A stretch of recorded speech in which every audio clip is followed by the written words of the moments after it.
நீங்கள் பார்த்து கொண்டிருப்பது உங்கள் அற்புத ரேசு டிவி, சென்னையின் முதல் கத்தோலிக்க சேனல். வணக்கம், என்னோட பேர் நெல்சன் ஆண்டனி ஜோக்கியம், அற்புத ரேசு டிவியோட ஃபவுண்டர். இப்போ நீங்கள் பார்த்து கொண்டு இருக்கும் இந்த நிகழ்ச்சியை ஷேர் பண்ணுங்க இன்னும் நான் உங்களை ரிக்வெஸ்ட் பண்ணுறேன். ஆண்டவர் உங்களோடு இருப்பாராக, ஆன்மாவோடும் இருப்பாராக. லூக்கா எழுதிய தூய நற்செய்தியிலிருந்து வாசகம். ஆண்டவரே மாட்சி உமக்கே. அதிகாரம் 14, இறைவார்த்தைகள் 15 முதல் 24 வரை. அக்காலத்தில் இயேசுவோடு பந்தியில் அமர்ந்திருந்தவர்களுள் ஒருவர் இயேசுவிடம், இறையாட்சி விருந்தில் பங்கு பெறுவோர் பேறு பெற்றோர் என்றார். இயேசு அவரிடம் கூறியது, ஒருவர் பெரிய விருந்து ஒன்றை ஏற்பாடு செய்து பலரை அழைத்தார். விருந்து நேரம் வரவே அவர் அழைப்பு பெற்றவரிடம் தம் பணியாளரை அனுப்பி, வாருங்கள், எல்லாம் ஏற்கனவே ஏற்பாடு செய்தாகிவிட்டது என்று சொன்னார். அவர்கள் எல்லோரும் ஒருவர் பின் ஒருவராய் சாக்குப்போக்கு சொல்லத் தொடங்கினர். முதலில் ஒருவர், வயல் ஒன்று வாங்கியிருக்கிறேன், அதை நான் கட்டாயம் போய் பார்க்க வேண்டும், என்னை மன்னிக்க வேண்டுகிறேன் என்றார். நான் 5 ஏர் மாடுகள் வாங்கியிருக்கிறேன், அவற்றை ஓட்டி பார்க்க போகிறேன், என்னை மன்னிக்க வேண்டுகிறேன் என்றார் வேறொருவர். எனக்கு இப்போதுதான் திருமணம் ஆயிற்று, ஆகையால் என்னால் வர முடியாது என்றார் மற்றொருவர். பணியாளர் திரும்பி வந்து இவற்றை தம் தலைவருக்கு அறிவித்தார். வீட்டு உரிமையாளர் சினமுற்று தம் பணியாளரிடம், நீர் நகரின் வீதிகளுக்கும் சந்துகளுக்கும் விரைந்து சென்று ஏழையர், உடல் ஊனமுற்றோர், பார்வையற்றோர், கால் ஊனமுற்றோர் ஆகியோரை இங்கே கூட்டி வாரும் என்றார். பின்பு பணியாளர், தலைவரே, நீர் பணித்தபடி செய்தாயிற்று, இன்னும் இடமிருக்கிறது என்றார். தலைவர் தம் பணியாளரை நோக்கி, நீர் வழியோரங்களிலும் நடைபாதைகளிலும் போய் எனது வீடு நிரம்பும் அளவுக்கு மக்களை வற்புறுத்தி கூட்டி வாரும். அழைக்க பெற்றவர்களுள் எவரும் என்னுடைய விருந்தை சுவைக்கப் போவதில்லை என உமக்கு சொல்லுகிறேன் என்றார். இது வாழ்வு தரும் கிறிஸ்துவின் நற்செய்தி. கிறிஸ்துவே உமக்கு புகழ்.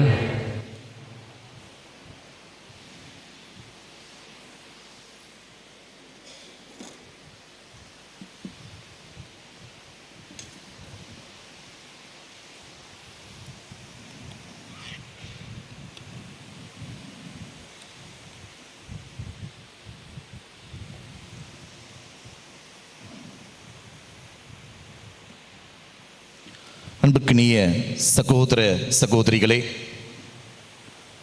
மாதத்தினுடைய இந்த முதல் செவ்வாய்க்கிழமை ஆவடி பகுதியில் வீற்றிருக்கிற கோடி அற்புதர் புனித அந்தோணியாருடைய திருத்தலத்தை நாடி வந்திருக்கின்றோம். இந்த திருத்தலத்தை நாடி வந்திருக்கிற இந்த காலை வேளையில் மிக அழகான ஒரு நற்செய்தி வாசகத்தை இன்றைக்கு நாம் வாசிக்க கேட்டோம். விருந்து, இதை குறித்து இன்றைய நற்செய்தி ஒரு ஆழமான செய்தியை நமக்கு வழங்குவதாக பார்க்கின்றோம்.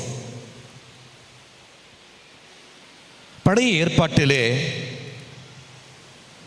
குறிப்பாக எபிரேய கலாச்சாரத்திலே விருந்து மிக முக்கியமான இடம் பெறுகின்றது. Banquet is something very very important in Hebrew culture. எபிரேய கலாச்சாரத்திலே பல நிகழ்வுகளில் விருந்து இடம் பெறுவதை நாம் பார்க்கின்றோம். நம்முடைய தமிழ் கலாச்சாரத்திலும் கூட விருந்து இல்லாமல், விருந்தோம்பல் இல்லாமல் எந்த நிகழ்வுகளும் நடப்பது கிடையாது. அதிலும் குறிப்பாக ஆவடி புனித அந்தோணியார் திருத்தலத்திலே விருந்து இல்லாமல் பூசை கிடையாது. இன்றைக்கு கூட இந்த பூசை முடிந்தவுடன் ஒரு விருந்து காத்திருக்கிறது. No meeting without eating. அதுதான் அருட்தந்தை லாரன்ஸ் ராஜுடைய தாரக மந்திரம். No meeting without eating. இங்கே கடவுளோடு உறவு கொள்ள வேண்டும், அங்கே சக மனிதர்களோடு உணவு வழியாக உறவில் நாம் இணைய வேண்டும் என்கிற அற்புதமான ஒரு ஆன்மீகத்தை அவர் தன்னுடைய வாழ்நாள் முழுவதும் பின்பற்றி கொண்டிருக்கிறார்.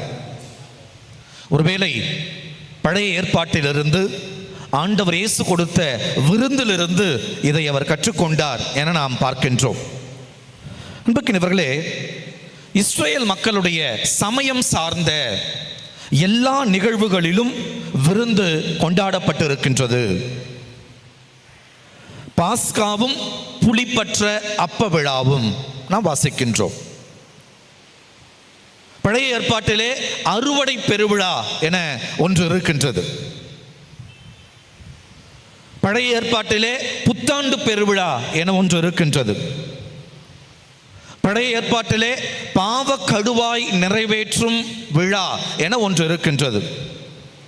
பழைய ஏற்பாட்டிலே கூடார பெருவிழா என ஒன்று இருக்கின்றது. இந்த எல்லா விழாக்களிலும் அவர்கள் விருந்துண்டார்கள் என்பதுதான் பழைய ஏற்பாடு நமக்கு சொல்லுகிற செய்தி. இரண்டாவதாக, இஸ்ரேல் மக்கள் தங்கள் சமயம் கடந்து தங்கள் நாடு சார்ந்த ஒரு சில விழாக்களை அவர்கள் கொண்டாடினார்கள். அந்த விழாக்களிலும் கூட விருந்து முதலிடம் பெறுகின்றது. நாம் மிக அழகாக எஸ்தர் புத்தகம் 1ஆம் அதிகாரம் 3வது வசனத்திலே வாசிக்கின்றோம். அவரது ஆட்சியின் 3ஆம் ஆண்டில் தம் குறுநில மன்னர்கள் அலுவலர்கள் அனைவரையும் அவர் விருந்துக்கு அழைத்தார் என வாசிக்கின்றோம். மீண்டுமாக அதே எஸ்தர் புத்தகம் 1ஆம் அதிகாரம் 5வது வசனத்தில் வாசிக்கின்றோம். மக்கள் அனைவருக்கும் அரண்மனை தோட்ட வளாகத்தில் 7 நாட்களுக்கு அவர் விருந்து கொடுத்தார். சூப்பர்ல, ஒரு நாள் இல்ல, 7 நாள் விருந்து. அரசன் தன் மக்களுக்கு 7 நாட்கள் விருந்து படைக்கிறான். மீண்டும் அதே எஸ்தர் புத்தகம் 1ஆம் அதிகாரம் 9வது வசனத்திலே அரசி வஸ்தியும் மன்னர் அகஸ்வேரின் பெண்டீருக்கு விருந்தளித்தார் என சொல்லி அரசியினுடைய நண்பர்களுக்கு, தோழிகளுக்கு அங்கே விருந்து கொடுக்கப்பட்டதாக நாம் எஸ்தர் புத்தகத்திலே வாசிக்கின்றோம். ஒரு பக்கம் பழைய ஏற்பாட்டினுடைய இஸ்ரேல் மக்களுடைய சமய சடங்குகளிலே விருந்து முதன்மை இடம் பெறுகின்றது. இன்னொரு பக்கம் பழைய ஏற்பாட்டில் இருக்கிற தங்கள் நாட்டை சார்ந்த விழாக்கள் கொண்டாடப்பட்ட போது அந்த விழாக்களிலும் விருந்து கொடுக்கப்பட்டிருக்கின்றது. இன்னொரு பக்கம் தனி நபர்கள் முன் வந்து விருந்து கொடுப்பதையும் பழைய ஏற்பாட்டிலே நாம் வாசிக்கின்றோம். தொடக்க நூல் புத்தகம் 21ஆம் அதிகாரம் 8வது வசனத்தில் வாசிக்கின்றோம். அந்த குழந்தை வளர்ந்து, யார் அந்த குழந்தை? ஈசாக்கு. பழைய ஏற்பாட்டில் வருகிற ஈசாக்கு. ஈசாக்கு வளர்ந்து பால் குடி மறந்து, அப்படி பால் குடிப்பதை நிறுத்திய நாளன்று ஆபிரகாம் பெரியதொரு விருந்து படைத்தார். வாசிக்கிறோம். தனி நபர்கள் கூட விருந்து படைத்திருக்கிறார்கள். தொடக்க நூல் புத்தகம் 29ஆம் அதிகாரம் 22வது வசனத்தில் பார்க்கின்றோம். யாக்கோபும் ராக்கேலுக்கும் லாபான் அவ்வூர் மக்கள் அனைவருக்கும் அழைத்து திருமண விருந்து படைத்தார். ஆகவே பழைய ஏற்பாட்டினுடைய எல்லா ஏடுகளிலும் நாம் விருந்து மிக முக்கியத்துவம் பெறுவதை பார்க்கின்றோம். நீதி தலைவர்கள் புத்தகம் 14ஆம் அதிகாரம் 10வது வசனத்திலே சிம்சோன் தன் இனத்தை சாராத பெலிஸ்திய பெண்ணை விரும்பினார். அவளும் அவள் தந்தையும் அப்பெண் வீட்டாருக்கு சென்ற பொழுது அவர்களின் வழக்கத்தின்படி அவர் தந்தை பெண் வீட்டுக்கு சென்றார். அங்கு சிம்சோன் விருந்தளித்தார் என வாசிக்கின்றோம். தன் இனத்தை சாராதவராக இருந்தாலும் கூட அங்கே விருந்து படைக்கப்பட்டிருப்பதை நாம் பார்க்கின்றோம். இவர்களே, மீண்டும் தொடக்க நூல் புத்தகம் 4ஆம் அதிகாரம் 20வது வசனத்திலே 3ஆம் நாள் பார்வோனின் பிறந்த நாள் விழா அன்று அவன் தன் அலுவலர் அனைவருக்கும் அவன் விருந்தளித்தான் என வாசிக்கின்றோம். மாற்கு நற்செய்தி 6ஆம் அதிகாரம் 21வது வசனத்தில் வாசிக்கிறோம், ஏரோது தன் பிறந்த நாளில் அரசவையினருக்கும் 1000 தலைவர்களுக்கும் கலிலேயா முதன்மை குடிகளுக்கும் ஒரு விருந்து படைத்தான் என வாசிக்கின்றோம். அன்புக்கினியவர்களே, இப்படி தனி நபர்கள் விருந்து படைத்திருப்பது பழைய ஏற்பாட்டில் இருக்கின்றது. இன்னும் ஒரு படி மேலே போய் பார்க்குறோம். தொடக்க நூல் புத்தகம் 26ஆம் அதிகாரம் 26லிருந்து 31 இருக்கிற வசனங்களிலே ஈசாக்கு அபிமெலக்கு இவர்களுக்கு விருந்து படைக்கிறார். ஈசாக்கு இஸ்ரவேல் இனத்தை சார்ந்தவர், அபிமெலக்கு அவனுடைய எதிரி. ஈசாக்கு தன்னுடைய எதிரிக்கு உணவு படைக்கிறார். பகைவருக்கு கூட உணவு கொடுத்த பழக்கம் இஸ்ரவேல் மக்களிடையே இருந்திருக்கிறது. பகைவருக்கு கூட விருந்து கொடுத்த பழக்கம் இஸ்ரவேல் மக்களிடையே இருக்கின்றது. 30வது வசனத்தில் பார்க்கிறோம், ஈசாக்கு அவர்களுக்கு விருந்தளித்தார். 31வது வசனத்தில் பார்க்கிறோம், அதிகாலையில் அவர்கள் எழுந்து ஒருவருக்கொருவர் வாக்குறுதி அளித்துக் கொண்டனர். ஒரு விருந்து பகையை மாற்றியதாக பழைய ஏற்பாட்டிலே வாசிக்கின்றோம். ஆனால் தான் நம்ம சண்டை போட்டோன்னு வச்சுங்களேன், வீட்டில் இல்லை யார் கூடயாவது சண்டை போட்டோம், சொந்தக்காரங்கிட்ட சண்டை போட்டோன்னு என்ன பண்ணுவோம்? அந்த வீட்டில் செத்தாலும் கை நினைக்க மாட்டேன். உணவுக்கும் உறவுக்கும் நிறைய தொடர்பு இருக்கின்றது. ஒருவேளை நான் போய் சாப்பிட்டுட்டேன்னா மீண்டும் உறவு வந்துவிடும். தமிழ் கலாச்சாரம் மிக அழகாக சொல்லுகிறது, மென்றால் தின்றால் உறவு. உணவு என்பது உறவினுடைய அது அடிப்படை, விருந்து என்பது உறவினுடைய அடையாளம். அதனால்தான் இன்றைக்கு ஆண்டவர் இயேசு இன்றைய ஓமையில் சொல்லுகின்றார், விருந்துக்கு வர சொல்லி அழைக்கிறார். விருந்துக்கு என சாப்பிட்றதுக்கு அழைக்கல, உறவை பரிமாறிக்கொள்வதற்கு, உறவை மீண்டும் சீர் செய்து கொள்வதற்கு, உறவை வலுப்படுத்திக் கொள்வதற்கு, உறவை சரியான உறவாக மாற்றிக்கொள்வதற்கு இறைவன் இன்றைக்கு அழைக்கின்றார். அன்புக்கினவர்களே, இன்னொரு எக்ஸாம்பிள் பார்க்கிறோம். 2 சாமுவேல் புத்தகம் 3ஆம் அதிகாரம் 20வது வசனத்தில் அப்னேரே 20 ஆள்களோடு தாவீதை காண எபிரேன் வந்தான். அப்னேருக்கும் அவனோடு இருந்த ஆள்களுக்கும் தாவீது விருந்து படைத்தார். ஒரு பகையாளிக்கு தாவீது விருந்து படைப்பதை பார்க்கின்றோம்.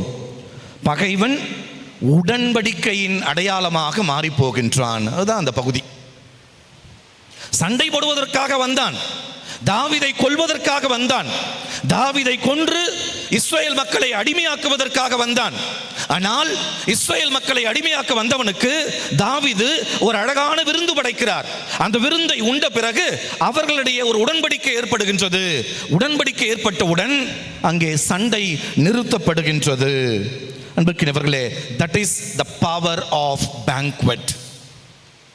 ஒரு விருந்தினுடைய சக்தி எதில் இருக்கிற சொன்னால், பகையை கூட வெல்லக்கூடிய ஆற்றல் விருந்துக்கு இருக்கிறது.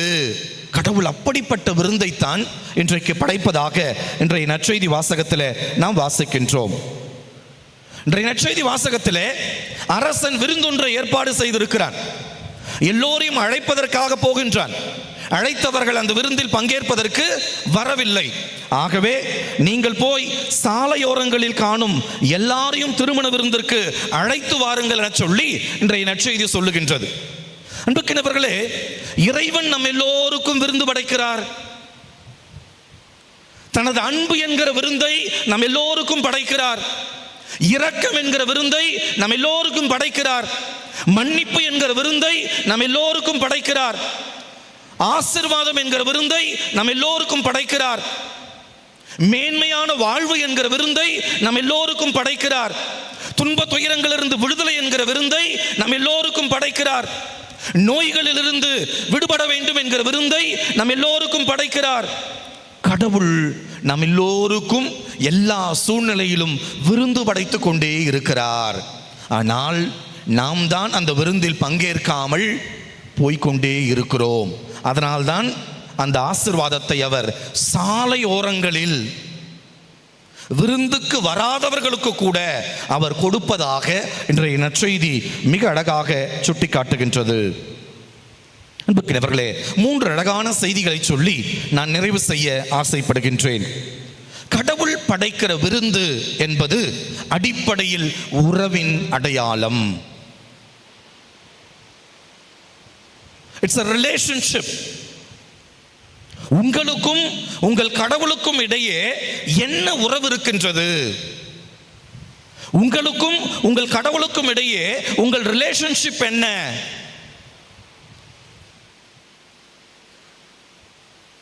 எந்த அளவிற்கு உங்களுக்காகவே வாழ்ந்து மரித்த, இன்றைக்கும் வாழ்ந்து கொண்டிருக்கிற அந்த கடவுள் மீது நீங்கள் அன்பு வைத்திருக்கிறீர்கள்?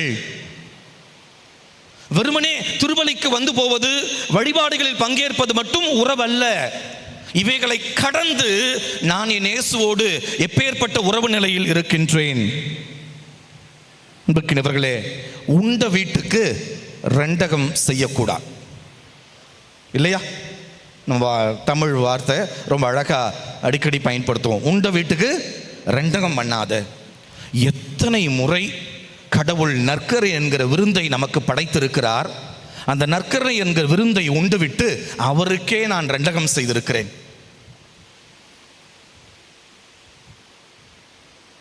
ஒவ்வொரு முறையும் கடவுள் நற்கரணை என்கிற விருந்தை, இன்னும் சுருக்கமாக சொல்ல வேண்டும் என்றால், தன் உடலை, தன் இரத்தத்தை, தன் ஆன்மாவை அவர் உங்களுக்கு விருந்தாக படைக்கிறார், எனக்கு விருந்தாக படைக்கிறார். அந்த விருந்தில் பங்கேற்று விட்டு நான் எப்படிப்பட்ட கிறிஸ்துவ வாழ்க்கையை வாழ்ந்து கொண்டிருக்கிறேன்? அந்த விருந்தில் பங்கேற்று விட்டு நான் எப்படி அடுத்தவர்களை அன்பு செய்யாமல் இருக்க முடியும்? அந்த விருந்தில் பங்கெடுத்து விட்டு நான் எப்படி இரக்கம் காட்டாமல் இருக்க முடியும்? அந்த விருந்தில் பங்கெடுத்து விட்டு நான் எப்படி மன்னிக்காமல் இருக்க முடியும்? அந்த விருந்தில் பங்கெடுத்து விட்டு நான் எப்படி உதவி செய்யாமல் இருக்க முடியும்? அந்த விருந்தில் பங்கெடுத்து விட்டு ஒரு பரிசுத்தமான வாழ்க்கையை நான் எப்படி வாழாமல் இருக்க முடியும்? இறைவன் ஒவ்வொரு முறையும் இது விருந்தின் வழியாக தன் உறவை நம்மோடு வலுப்படுத்துகிறார் என்பதுதான் இன்றைய நாளுக்கான முதல் செய்தி. நாம யூதாஸ் 12 அப்போஸ்தலர்கள் ரா உணவிலே விருந்தில் அமர்ந்திருக்கிறார்கள். ரா உணவில் அமர்ந்திருக்கிற பொழுது ஒரு அப்பத்துண்டை எடுத்து யூதாஸிடம் கொடுத்தார். யூதாஸ் என்ன பண்ணுவான்? அந்த அப்பத்துண்டை வாங்கி உண்டவுடன், அடுத்த வரி ரொம்ப முக்கியமான வரி, அவன் வெளியில் சென்றான் அப்படின்னு வரும். அவன் வெளியில் சென்றான். என்ன அர்த்தம்? உன் உறவு எனக்கு வேண்டாம். நீ சொல்லுகிற அறநெறியை என்னால் வாழ முடியாது. நீ சொல்லுகிற அன்பு நெறியை என்னால் வாழ முடியாது. நீ சொல்லுகிற இரக்க நெறியை என்னால் வாழ முடியாது. நீ சொல்லுகிற அற்புதமான அந்த வாழ்க்கையை என்னால் வாழ முடியாது.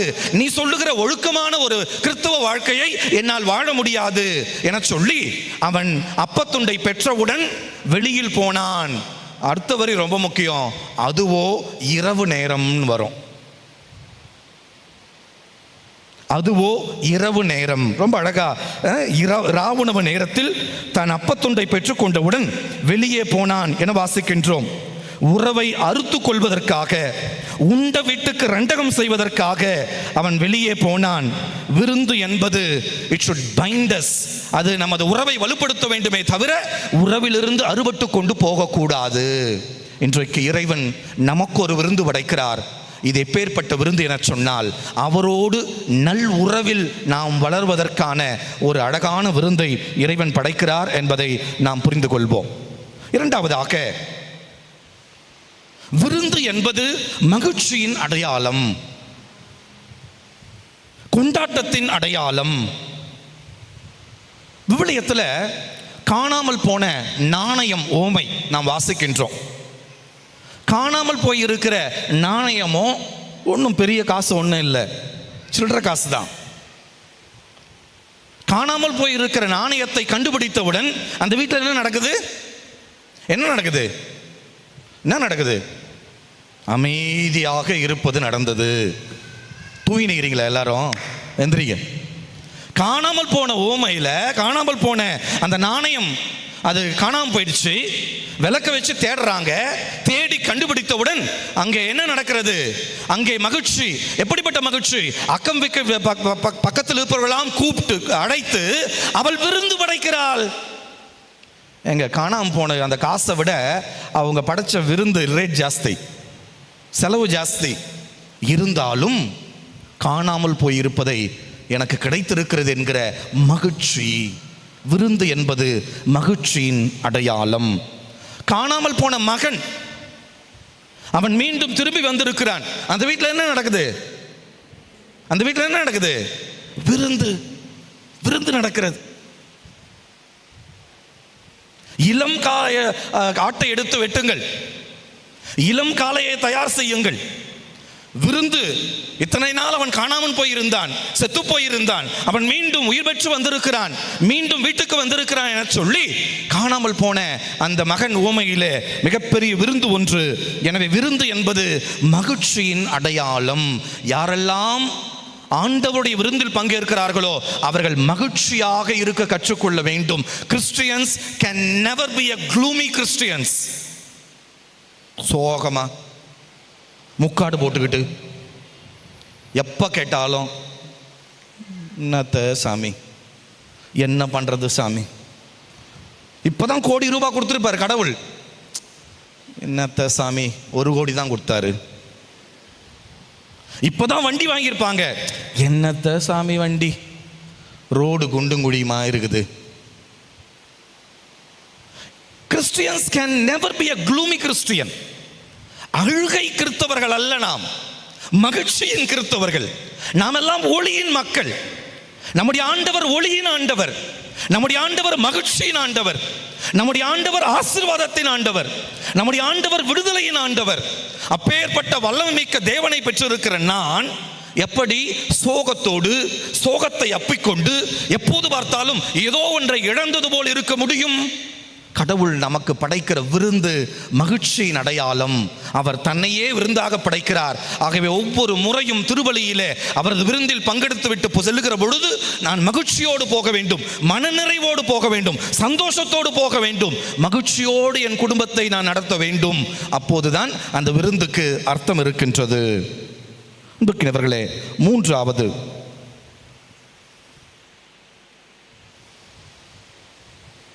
ஆண்டவருடைய விருந்து என்பது it's a symbol of super abundance. Super abundance. கடவுளுடைய இந்த மிகப்பெரிய விருந்து என்பது அது எப்போதும் பொங்கி வடிகிற விருந்து. ஆண்டவர் கஞ்சத்தனமாக தன்னை எப்போதும் கொடுப்பதில்லை. His banquet is a super abundance. பொங்கி வடிகிற அருளையும் பொங்கி வருகிற ஆசீரையும் கொடுக்கிற ஒரு தேவனாக நம்முடைய தேவன் இருக்கிறார்.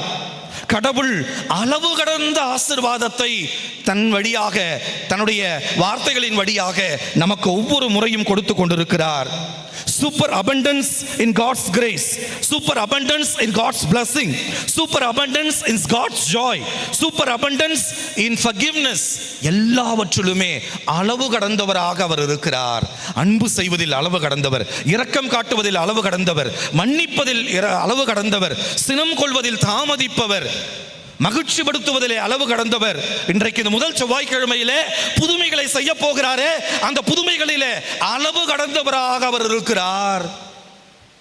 ஏதோ ஒரு சிலருக்கு மட்டுமல்ல, எல்லோருக்கும் புதுமைகளை செய்கிற, எல்லோருக்கும் ஆசீர்வாதத்தை பொழிகிற, எல்லோர் மேலும் தனது கருணையை பொழிகிற தேவனாக, அளவு கடந்த கடவுளாக அவர் இருக்கிறார். அதுதான் அவரது விருந்தினுடைய அடையாளம் என்பதை நாம் புரிந்து கொள்ள வேண்டும்.